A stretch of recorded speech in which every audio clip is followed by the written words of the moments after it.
I am addicted to growing on YouTube, and that's all I focus on. I work with YouTubers with over 15, 20, 25 million subscribers, and they pull billions of views every month. And someone said something to me like recently that blew my mind. It's such a good quote. I literally wrote it down and I've put it on every device I own because it's insanely cool. And I'm gonna read it to you and then yap about it for the next 5 minutes.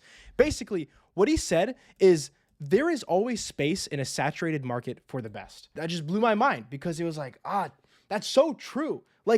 People talk about like, oh, my views are going down because the niche is getting more saturated, or like the Minecraft niche is impossible to get into. Don't even bother because it's so saturated. But that quote it kind of unlocks, it breaks a glass ceiling. At least it did in my head, which is like there's always space in a saturated market for the best.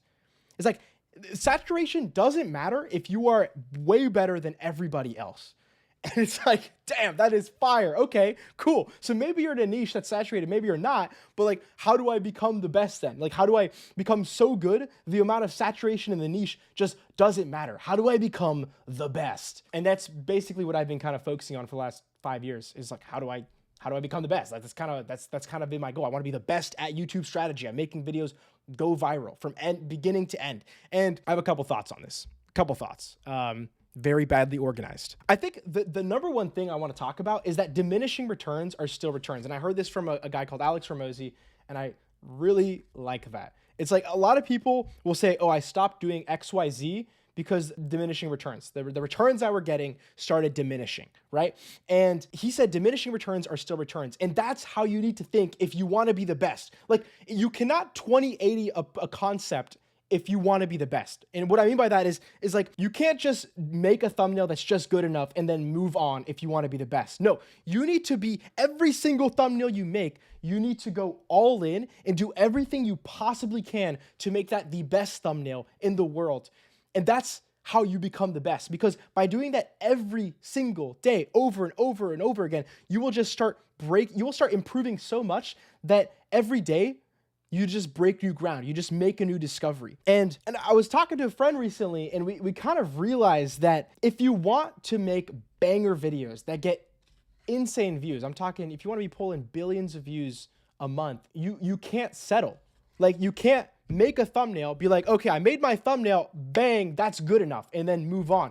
You like the difference between a mediocre thumbnail and a great thumbnail is not like an extra hour of work. It's like hours and hours and hours of work. And it sucks because it's all diminishing returns. Like maybe the first hour you put into a thumbnail, that got you like 80% of the way there, right? But if you want to get the full 100% of the way there, it's not an extra hour to get that last 20%.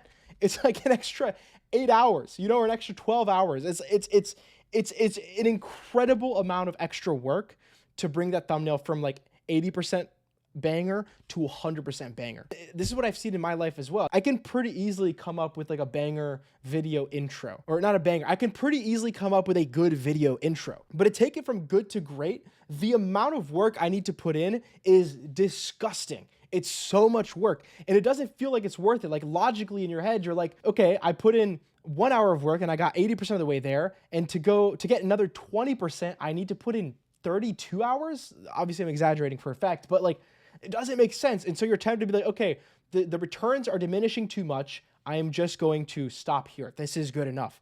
But that's what kills your channel. That's what ensures that unless you get lucky or you're some random niche that like you have no competition in, that mentality will ensure that you don't become the best of the best.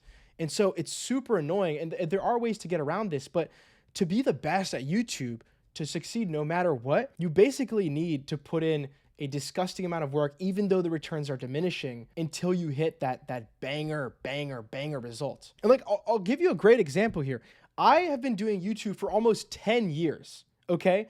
And every year I've gotten better, I would say, but like the returns definitely started feeling diminishing. Like I'll take thumbnails, for example. Last year, my main focus was literally just thumbnails. I think 95% of the stuff I worked on was coming up with banger thumbnails and then leaving revisions to designers to turn those into a reality. And at that point in January of 2025, I had like improved on thumbnails for like 8-9 years. And I put in a whole year's worth of work, and I wouldn't say I improved that much overall right? Like a lot of the things I learned were really minuscule things, like tiny things.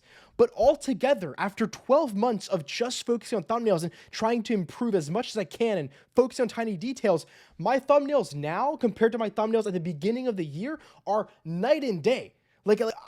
I am way better at thumbnails than I am now. It's not even there's no doubt in my mind. Like back in the day, the average thumbnail I put out was pretty it was probably mediocre because it was an average thumbnail I was putting out. And now I would say the average thumbnail I put out is way higher quality than that. And it's just because I just had a narrow focus for an entire damn year. 12 months. That's pretty much all I focused on was like, how do I make the best thumbnails on the internet? And so it's like, yeah, those returns were diminishing, but if I could go back, I would do the exact same thing. Hell, I would grind twice as hard because I am way better at making that stupid little image clickable now. That is so important for some reason, right?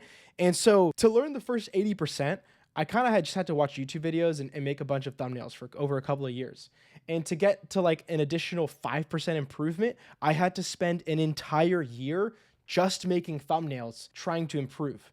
Like the amount of effort there is there's a huge discrepancy, but I'm way better at thumbnails now. And so it's like, obviously not everyone can do that. And so I don't really have a solution for you for how you can do that too.